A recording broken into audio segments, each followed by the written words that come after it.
Welcome to Therapy Sessions Cutting Toxic Family Ties.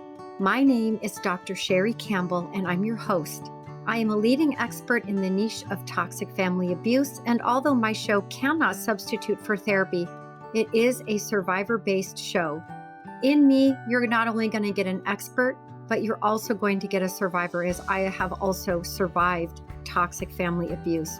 I know how hard it is. The goal I have is to give voice to the voiceless, to provide skills to help you to protect your peace, to stand your solid ground, and to navigate and heal the heartbreaks caused by toxic family. Please have a pen and paper available to give voice to your thoughts as you listen to each show. Thank you for joining me. Thank you for your bravery. So let the healing begin. Welcome back, everyone, to Therapy Sessions. I have one of my favorite people back on the show. Jacqueline and I, we met in social media, honestly, and the connection between us is just really effortless. And I really admire her work in the area of mindset. I think mindset really is important. We need to figure out how to manage our minds, because our minds, especially with trauma, can really kind of grab us. And so she reached out to me and was like, let's do a show on how can we stop seeking validation, right, from our family members. And it's really hard not to do, to be honest. And so this show, we're going to take a really deep dive into this. I'm going to let Jacqueline, my sweet little girl crush, tell us about herself, remind us of who she is, and all of those things. So welcome, my friend. Thank you. Welcome. I appreciate the welcome. And also you're my girl crush. So it's like it's a love-in thing, right? What you do, like the work that you put out there is so, helpful that word helpful, and I love words. That word for me is just nowhere near enough. Like when I was going through this stuff and I picked up your books and I found you, it was like my shoulders dropped 20 feet. It's like I'm being seen, I'm being heard, somebody gets it, someone's telling me what I'm experiencing. And it was just so powerful. And I know that I'm not obviously the only one in the world saying that. Like, you are helping so many people, and you should know that really it's a gift what you're doing for so many of us. So thank you. A little bit about me. I'm a life coach. I've been doing it for 20 years. I work on mindset, and I work with all different issues and problems, and whatever the, in quotes, problem is. I talk about mindset, not in the way of this toxic positivity, just think of it that way and it'll be fine. It's not that. We deep dive into the thought process and the limiting beliefs and things like that. I've written a book called How to Do You, and I have a school called The Life Class, and I work privately one-to-one with people. So it's kind of busy. Yeah, it is so necessary. And I love that you sort of went into the toxic positivity, right? I really believe that, mindsets are cyclical. Sometimes we really have them down and they just kind of wax and wane. And I don't know that mindsets are necessarily something we naturally have, right? I think there's something we choose to do. I'm going to choose to be happy. I'm going to choose to move on in my life. I'm going to choose to be full and whole and real and messy and human. And I'm going to have bad days. And that doesn't mean that you lost your mindset. Right. You have to just flow in that way. And that's what I love about you, is you're just really honest about how the mindset training works, and you lose it and you have to get it back. It's a lot of that process, just like life. Like even toxic family, we lose them. But then we sort of want this validation, or we want society to validate us, or, we want these things. I've been offered to start teaching, speaking at continuing education unit weekends. And it's always been a dream of mine to do that. And I've got a meeting coming up at the end of September about it. And to be at that place, to be invited to do that is really exciting.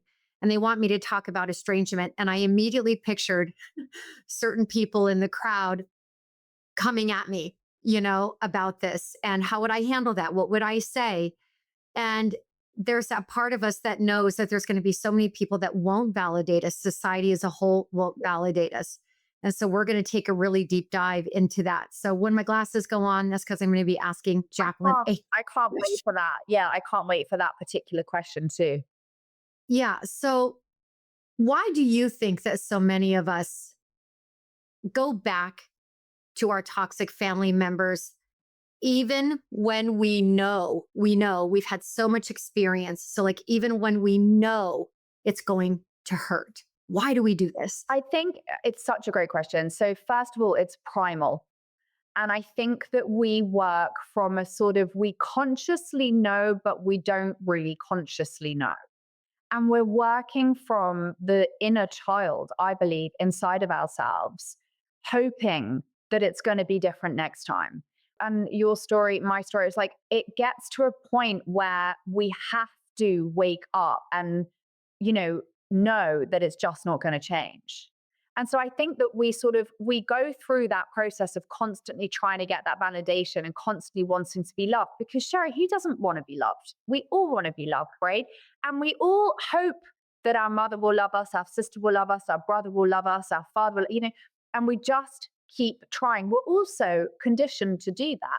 We're also trained to do that from a very young age. Our feelings before yours.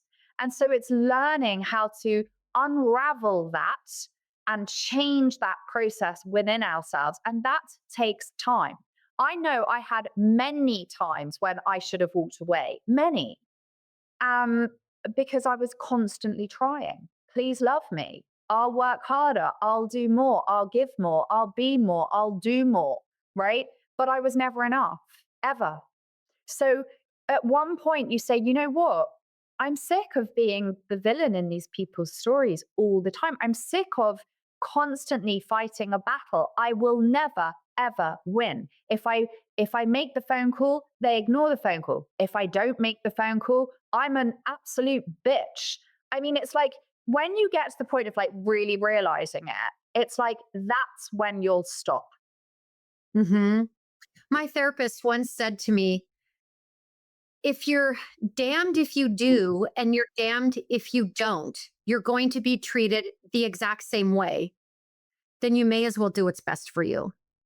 It's so powerful, isn't it? And I think the other thing is the constantly trying to have healthy conversations, logical conversations, conversations like most healthy people can have. But when you're dealing with toxic people, they don't want to have those conversations with you.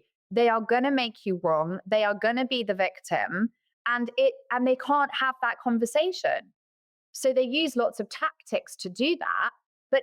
And we can't understand that with our healthy minds. We're like, that doesn't make sense. Why won't they have a conversation with me? Or can they not even try and have some empathy or maybe see it from a different perspective that healthy people do? Toxic people cannot. And when you really get that they actually will not do that, you realize Mhm. you might as well argue with the wall, right? You would actually get further because the least the wall would just give you'd be heard, right? With their toxic family members, you can't even be Right? heard. A wall will hear you. It's so And I true. think there's something that you said that I appreciate. It. I'm going to kind of pull on two words you use. They cannot and will not. Mhm. The bottom line is that they can. Mm, They're capable. You know why? Because we see them do it superficially with other people that's true. that don't know them well when they're in performance mode, right? It's that they will not. Mm, Some parents, when they have children, toxic parents, you are a thing and they own you, mm. and therefore you owe them, period. You are obligated and they are entitled, and you should do that because you're my child. And you have this conditioning of being obligated to do these things until you learn actually you're not. You're not. You're not. And I think that when you said, after time and experience, you realize like this is just never going to change, is when you finally kind of tap out. I always say my bandwidth broke. The bandwidth now, it took 4.5 decades, but Yeah. the bandwidth to what I could tolerate anymore, I didn't even know it could break. Mm, I mean, it felt very endless to me after 4.5 decades, but it does break. It can if you allow it. If your body gets to that place where you're like, I don't even like these people. Yeah. Like I was to the point that I love them, but I cannot stand them. I don't respect them. I can't have any type of just the sky is blue conversation without it turning into me being a bully or somehow I'm a Right. villain. They're the Right. victim of me. There was just no making sense of it. And so we try because you're correct, it's primal. Children, little children, babies up to, I would even say 14ish, even older, they end up surviving longer if they listen to their parents. So we have to listen to them if we want to survive. If there's a cliff and you're two and your parent doesn't go, be careful, then you're going to fall off the cliff. You're not going to survive. So we are primally uh, uh, drawn to them just due to survival alone. And even as adults, it's a lot easier in life when you have a huge, loving, healthy family support system, right? But not all of us are given that. And so I love what you said about it being primal. It becomes a habit. I also, and I want to know how you feel about this, I think the seeking of validation becomes an addiction because they'll give you intermittent doses of kindness. So talk to us about that. It's funny that you said that because as you were talking, that was exactly, Sherry, where my brain went. It's that trauma bonding. Because if they were nasty every single second of every single day, we'd get it pretty quickly. But when they want something, they're very nice. Or when it suits them, they're very nice. And so it's almost like we have this kind of thing inside of us where we forget. We're like, oh, well, they're being nice. Maybe it's me. Maybe I was wrong. But eventually their mask will slip again. So that Mhm. trauma bonding is something that's really important to explore of hang on a second, I constantly think like, oh, but the nice bit might come again. But it will, but then it won't. And then the drama and the chaos and the pain, it will follow. And when you Right. realize that, that's also a huge part of making the change because you realize that every time they were trying to be nice, it was never because they loved you. It's because at some point they're trying to manipulate you or get something from you or take something from you or diminish you or invalidate you. And that's constantly their cycle. So Do you think that they're very adept? I mean, they are very genius in so many ways. And I think that they are powerful readers of energy. They can sense when we're vulnerable, they can sense when we are getting maybe too far away from the attachment. There's not enough closeness. And that is when they'll deploy a dose of kindness. And then you start to think, like, maybe if I just keep hanging in there, like eventually they're going to see me for who I am. No, they won't. They really won't. And that's a really hard pill to accept. So if we get into how, right? How do we stop going back? How do we reach acceptance? For me, much of that comes down to you have to create either a permanent or large distance between you and the poison because it's like a drug addict is not going to get clean if they're taking a hit of whatever their drug is now and again. You have to get off the drug. mhm, And if your drug is intermittent doses of kindness with your toxic family members, if you really want to know the hows, it's going to come down to not engaging, setting boundaries and or going no contact. yeah, I completely agree with you. And I think when you put boundaries in place, um, you have to be very, very strong with your boundaries. And you have to constantly remember what you're dealing with and not have this like memory lapse, like you have to know what you're dealing with. And these people are never going to change. They're never going to change.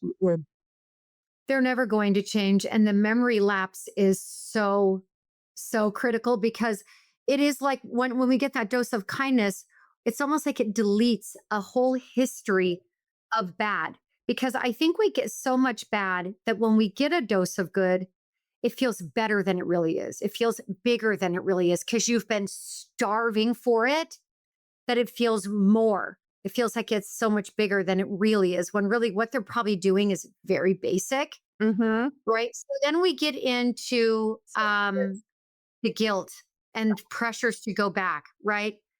Um, Not only do we get pressured, I think, from our family reaction to the boundaries, but I think we get a ton of social and societal pressure. How do we deal with that with our mindset? What can we do there? I'm so glad you said that. So I was listening to something recently, and it was the thing that really did it for me, which was so powerful. And this woman was talking about exactly this societal pressures and people saying, "What do you mean you don't speak to your family? Or what do you mean you like rarely see them or whatever?" And she said, "Well, I'm going to give you a list of just say 5 things that my family have done." And she ran through this list. And you're going to say to me, "Okay, that's really bad, but it's still just your mom or it's still just your sister." But if I said to you, I was dating a man and this man did this, what would you say to me? And the woman, You will get out. Get out now. Yes. get out now. And it to me, when I heard that, it was like it was like all lights went off in my brain of like, I'm gonna swear, like, holy shit. Because when I Yes. look at the things that have happened, I was like, if a man did any of those things to me in a relationship, I would be out in a second. So that was a very powerful thing. And I think that Even when that comes down to friends, or you're in a really toxic boss situation, or, even for me, let's say that I have a really scary patient, I get out. right, I get out of that relationship, right? So it seems that the second we slap the title of mom, dad, sibling, whatever, family onto boundaries, right? Then all of a sudden it changes definition, it changes form, and it changes everything else. Um, a lot of people are afraid to go no contact because the family tends to really up the ante on the abuse, which is something I also experienced. And here's what I learned that was so critical about boundaries. We cannot set them to under the idea that they're going to be followed. We have to follow our own boundary. So if we say we are no contact and our family's acting out, they're sending mail, they're acting out on social media, they're sending monkeys, you have to stay no contact. You have to not engage. I get a lot of, I set the boundaries, but they're still calling me. They're still this, they're still that. also showing not Be- to be surprised at that, right? Like, we mustn't be surprised that they're pushing the boundaries. That's what they do. And to not be like, oh my God, I can't believe this. I can't be like, that's their story, you know? Because that's the whole Yeah. And thing. so people get this idea of boundaries that I set them and it changes another person's behavior. You set them to change your own behavior. Absolutely. It's all about you, boundaries. All about you. Uh huh. Yeah. And, It's you know, all about, good at that, right? When we are empathetic people and we care about people and we're loving and we try to help and we try to heal and we try to give and we try to love, it's really like uncomfortable to put ourselves first. It's like such a confusing space to be because it's not what we know in our souls and our hearts and our energies. So it's a real learning of how to do that. And we must really have a strong mindset in that space of saying to ourselves, I need to protect me. Never mind what they think and they want and they need and they. What do I want? And I think people like us, I don't know about you, Sherry, but I'm putting you in the box with me. Like, that took me a really long time to make it, like, to give myself permission to think like that. What did I want? What was safe for me? Instead of what about them? What about them? What about them? I love that you just said that. I love that. And I hope all of you that are listening really heard that. That was so powerful. You have to think for you instead of thinking in fear of them. There is nothing you can do to control their behavior. All you can control is if you engage in that behavior or not. You have a right to not be abused. Yeah, right. You have that right. If you can hold that mindset, that you actually have rights, that's probably groundbreaking, for people. Yeah, Yes, you have rights in that family. You have rights because you're a human being. You have rights to not engage with anyone, any person, including family, if they're abusing you. That's You exactly get to right. think for yourself. Lucille Ball, who's such a superhero for me, one of her most famous quotes was, I come first, everybody else can get in line. I love that because the other thing with that is when you do that and you take care of yourself and you look after yourself, what you do notice is instead of constantly thinking about these people that you have in quotes lost, you are opening up space for really wonderful people to come in. And what I Mm. noticed with that is that whenever it came to my family, the only thing they brought into my life was pain and chaos and drama. And I was always this terrible, awful, I was always too much, too loud, too tough, too hard, too everything, right? But my friends that really knew me and really loved me, they never said that at all. And it suddenly these people became my family and supporting and loving. And it was like, wow, I have done this for myself and I've been allowed, and I've done that because I allowed myself to say, I'm done. I'm done with being this like abused like this. I'm done. I'm done. And when we're done, it doesn't always feel good at first. It doesn't always feel good. It takes some time to sit in the new life and to get used to it. And when they're acting out even stronger, right? And I think that there are many times that I pulled away from my family, that I stayed away for several months, but then I would go back, right? So, what would you say some of the signs are that we are stuck in this cycle of chasing approval from our family members? For me, before you answer, was enough time would go by and it would almost be like, was it really that bad? Mm, I would start to question me because the pain wasn't so present anymore when I had some space. And then I'd start to feel like, well, maybe I could go back and I would negotiate.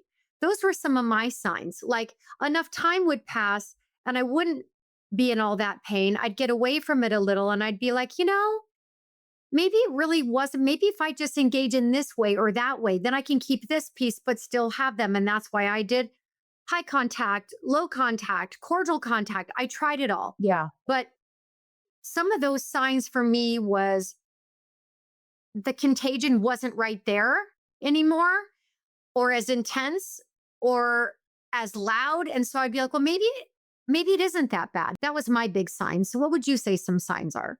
For me, the sign when I like decided that enough was enough for me, it was very painful. I would start there. And it was very confusing. I did a Yeah. lot of like, is it me? Am I this terribly bad, awful, horrible, nasty? But like, is it me? And then when I looked at the evidence around me, it was like, actually, it couldn't be me. Because if that was really who I was, I wouldn't have friends. I wouldn't be helping thousands of people through my work. I wouldn't be getting emails every day from people like, like I wouldn't be getting gifts. I had 2 gifts turn up today just from friends just to say I love you, right? If I really was that really awful person, those things would not be happening. So I think there's that. So I think we have to look at evidence and proof. But for me, the most important thing was the peace that came with it. Because whenever they entered my life, there was drama and chaos and pain. And so when the peace came, it was really lonely. It was like, wow, I have no family. Like, wow. Mhm. But the peace became more important than the pain. Mhm. Yeah, and I didn't really feel peace for a while. It was quiet. Like the example I would give is I'm treating a couple and he's been a many decades long alcoholic, functional. He doesn't get like DUIs or whatever, but he changed his personality. It's his number one priority. And the wife is just done. We've been working together for many, many, many years. And so he has stopped drinking, but the relationship hasn't gotten better. And he's like, I don't understand. I thought if I did this one thing, and I'm like, it's not going to become Smurfs and rainbows and glitter because you Right. quit drinking. The bottom line is you don't have any relationship with your wife outside of arguing over drinking. Yeah. And if you think that she trusts that this is going to last, it's not. But what are you guys going to talk about? So you are still you. You're a dry alcoholic now, but your personality hasn't changed. You're not sharing things with her on how you can see a difference in yourself. I'm very proud of you that in 30 years you've had a day where you didn't have a drink, and now it's been almost a month. But he is so disappointed that nothing's changed. And I said, she doesn't know anything about you other than your addiction. And I say that example because what what it was like for me, it was without all of that noise, without all of the pain. Like for her, it was the alcohol. That was the noise. That was the pain. My life was so quiet that it felt empty. And I had to learn to relate to my life in an entirely new way. I had to have a life without drama. I had to learn to get used to that, believe it or not. I had to learn how to work with it and function in it. It felt lonely. Sure. For a No. while. I felt very alone and isolated, right? So getting rid of the volume for me was a process, and my mindset, I had to work really hard, like you said, with evidence to remind myself of. You have to remember as well, Sherry, and it's that great quote, and I will say it. People Yeah, who love you care about how you feel. And that's right. it's just so simple and it is so true. The people that love you care about how you feel. And and it's just so fucking basic, right? And that's how Oh my God, yes. right? Like that's how low we go. Like we're willing to be around people that do not give a shit about how you feel. And we keep going back for more. It's like enough. Like Mhm. it's, this is why that strong mindset in these places is really important. And don't get me wrong, I'm not saying that it comes overnight. It takes work to come up with ways to think about this so that you feel okay. And it requires a lot of talking, a lot of healing, a lot of whatever it is that works for you to do Reiki, energy, cord cutting, coaching, therapy, but you've got to do the work to get there because otherwise you are living a life where you're allowing the toxicity to rule. And life is not about that. Life should be kind and loving, to ourselves and to our friends and having, life is hard enough. And so Mhm. really, you just want kind and loving people around you. And you got to do whatever you got to do to make that happen because life becomes a lot easier when you have supportive people that love you and care about you around you. Yeah, and I think that when we hold a mindset, and I saw this the other day, and this actually was for me very profound. I saw a quote that said, "Let life be good to you." Yeah. I have never thought of letting life be good to me. I've only thought I have to make sure I have a good life. I've never opened up in a sense in that mindset to allow life to partner with me, Right. to be good to me. Um, I was more in the mindset of having to be prepared for life to be very cruel to me. And that mindset, life is going to be cruel to me or allow life to be good to you, is very different. I still tend to land more in the negative space. That is my habit. It's a habit I've had since I was born. So once I see I'm there, I'm like, I'm in the wrong mindset. And the great thing I love about mindsets is then you choose again. You choose again. Absolutely. Why be around people who simply don't love you? That is allowing life to be bad to you. Right. We have choice. If you want life to be good to you, choose those things in your life, choose that space. If your life is cluttered up with toxicity, then life is going to it's going to be very hard for the good of life to seep into your life, right? So I want our listeners to think of that like open your heart, allow this life to be good to you. When you hold that mindset, you're going to attract the good. I want you to talk about, Jacqueline, because I really love the idea of quantum physics and I love the idea of what we attract and how powerful our minds are. They've done so many studies with quantum physics of watching an angry emotion can shift water in a glass, right? It's really that powerful and it's scientific. This isn't woo woo stuff. Yep. You can change water molecules, Yep. right? Yep. So if we are in a really negative mindset, what happens? And then what happens if we have a mindset that's more um, allowing? Give us some hints on that. And what are some things the listeners can do? I mean, first of all, it's really important to understand that you have no control of anything outside of yourself, but you do Mhm. have full control of everything inside of you, i.e., your mind and your brain and how you think. And so I always start with we have to have awareness as to what we're thinking and consciousness as to what we're thinking. So even if you spend a week thinking about what you're thinking about, that's a really great start because you start to become aware of what's going on in your head. So that's like the first thing that I would say to our listeners is like get conscious and aware of what you're thinking. Your thoughts will generate how you feel, and how you feel generates what you do or don't do. Okay. So, how you feel comes from how you think. If you're choosing thoughts that are negative, you're going to be feeling negative. I can't believe they did this to me. That's going to make me feel miserable. Why am I the only one with a family like this? It's going to make you feel miserable, right? All of those thoughts are going to pull you down energetically, and you're going to walk out your door and you're going to have a miserable day. And that's on you. We can make choices and we can say to ourselves, which is something I'm very passionate about and something I teach all day long, how do you want to feel? Because you have a choice. And if you want to choose to feel calm or Mhm. peaceful or relaxed or joyful, you do that via how you think. Like, I'm not the only one in the world that has a crazy toxic family. There's even books published for me to read, right? And that almost can put a smile on your face. You can be thinking, wow, this is not an obstacle for me. This is an opportunity for me to grow. Who am I going to be going through this growth process and who am I going to be afterwards? Like, and that can almost feel like a good thing. And so when we start to choose our thoughts in the way we choose our clothes in the morning, we start to live a different life. And it's so powerful and it's all within you.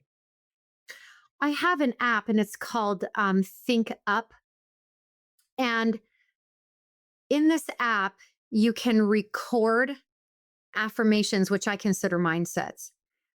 And I've done that. I do it for every book I write. I create a vision of the book. I create a universal library in my mind.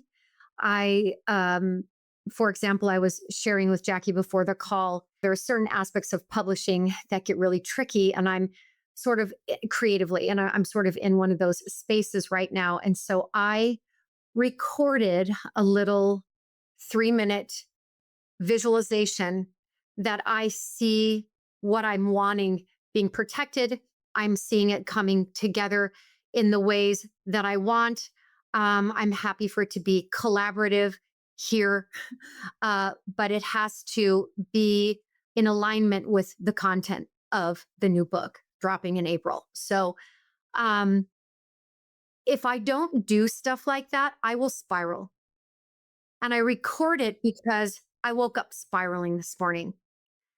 And I listened to it right before we got on.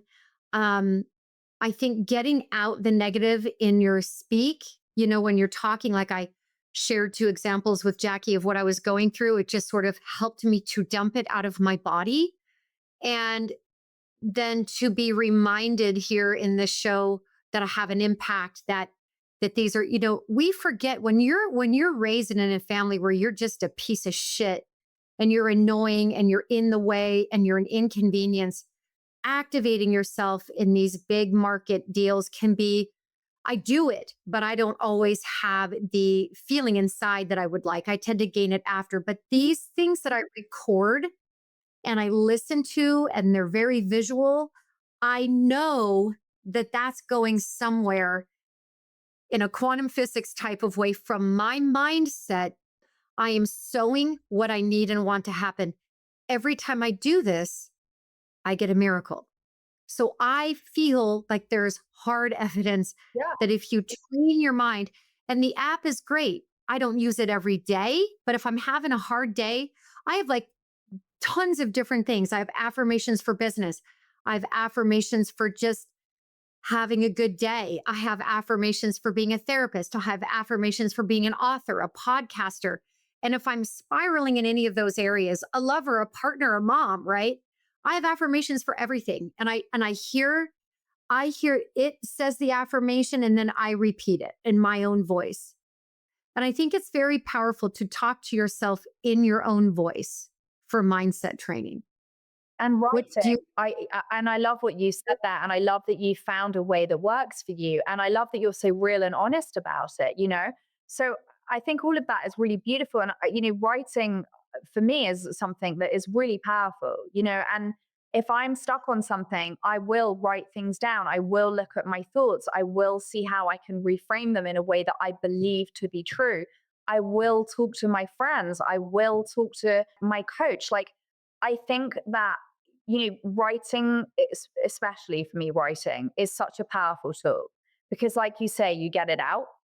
And I also am a huge believer in manifesting, and energetically, what I put out comes back. And I really do believe that if I walk outside my door with a thought process of believing in like magic and miracles, that is exactly what happens.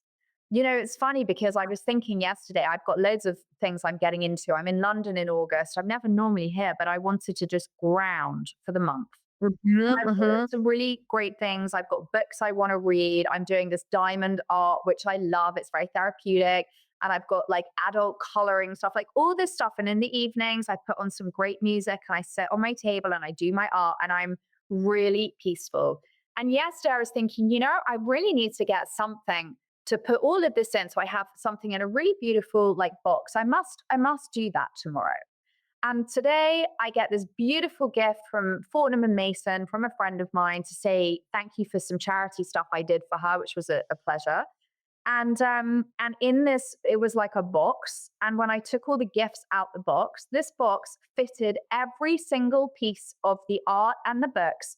Literally, as I closed the lid, it was like this, there was no space left and it closed perfectly. And I looked up the sky and I was like, this is fantastic. You just think it and it's there. And I believe that. I really do. It makes me, I believe that too. And I think that is the power of the mind, yeah, right? for sure. And I feel like we don't understand how powerful our mind is, and yet we are so successful at living negative lives. Why do you think that's so successful? Because the mind is thinking in those negative ways. And I think that actions follow thoughts. And I believe that if we can really look at, and when you're spiraling and it's messy and it's shitty and you just feel fucked, it's okay. I mean, like I said, I'll write my journal, I'll listen, I'll create something that I can hear and listen to. And there are times that it's like peeling me off the ground like a fruit roll up. It's just I'm stuck and I'm flattened on the ground.